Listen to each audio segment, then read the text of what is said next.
नमस्कार दोस्तों, मैं नीलेश मिश्रा और आप सभी लोगों का इस वीडियो में स्वागत है। भारत ने मेक इन इंडिया पहल के तहत 12 सुखोई 30 MKI फाइटर जेट और 100 K9 वज्र स्वचालित हॉविट्जर के निर्माण के लिए 20,000 करोड़ रुपए की रक्षा परियोजना को मंजूरी दी है।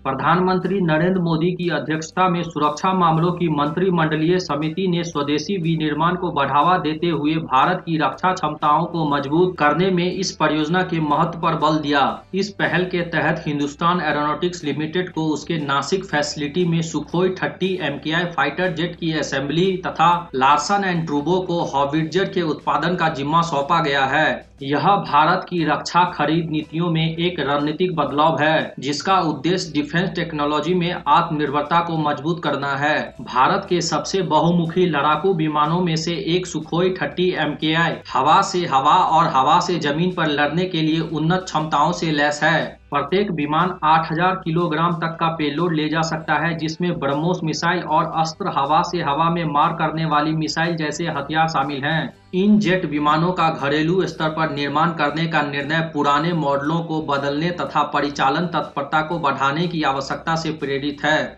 इसके अतिरिक्त इस परियोजना में सुखोई 30 MKI फाइटर जेट में भारतीय सामग्री को 60% तक बढ़ाने की योजना भी शामिल है। साथ ही भविष्य में उनके इंजनों को स्वदेशी बनाने की आकांक्षा भी है, जिससे रूसी आयात पर निर्भरता कम हो सके। K9 वज्र हॉविट्जर, जिसे मूल रूप से दक्षिण कोरिया द्वारा विकसित किया गया था और जिसे भारतीय परिस्थितियों के अनुकूलित किया गया था, इस परियोजना का एक अन्य महत्वपूर्ण घटक है।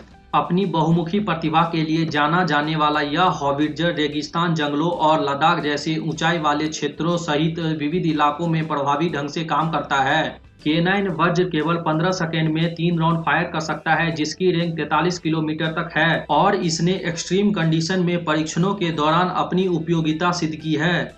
इसकी स्वचालित क्षमता इसे युद्ध क्षेत्रों में स्वतंत्र रूप से चलने में सक्षम बनाती है, जिससे भारत के सशस्त्र बलों को महत्वपूर्ण सामरिक लाभ मिलता है। इस पहल से घरेलू रक्षा विनिर्माण क्षेत्र को बढ़ावा मिलने की उम्मीद है, जिसमें अनेक सूक्ष्म, लघु और मध्यम उद्यमों का योगदान है। यह परियोजना न केवल भारत की सैन्य तैयारियों को मजबूत करेगी, बल्कि रोजगार के अवसर भी पैदा करेगी और तकनीकी प्रगति को भी बढ़ावा देगी। स्थानीय संसाधनों और एक्सपर्टीज का लाभ उठाकर यह परियोजना महत्वपूर्ण सैन्य उपकरणों की समय पर उपलब्धता सुनिश्चित करते हुए विदेशी रक्षा आयात पर निर्भरता कम करने की भारत की प्रतिबद्धता को रेखांकित करती है। सुखोई 30 MKI जेट और K9 वज्र हॉविट्जर तोपों का घरेलू स्तर पर निर्माण करने का भारत का निर्णय उसकी विकसित होती रक्षा रणनीति का प्रमाण है। जैसे जैसे भू राजनीतिक चुनौतियां तीव्र होती जा रही हैं, यह परियोजना भारत के आत्मनिर्भरता और तैयारी पर ध्यान केंद्रित करने को उजागर करती है। राष्ट्रीय सुरक्षा को मजबूत करने के अलावा यह पहल भविष्य के रक्षा सहयोग के लिए एक मॉडल के रूप में कार्य करती है, जो उन्नत सैन्य टेक्नोलॉजी का उत्पादन करने की भारत की क्षमता को प्रदर्शित करती है और देश को ग्लोबल डिफेंस इकोसिस्टम में एक महत्वपूर्ण खिलाड़ी के रूप में स्थापित करती है।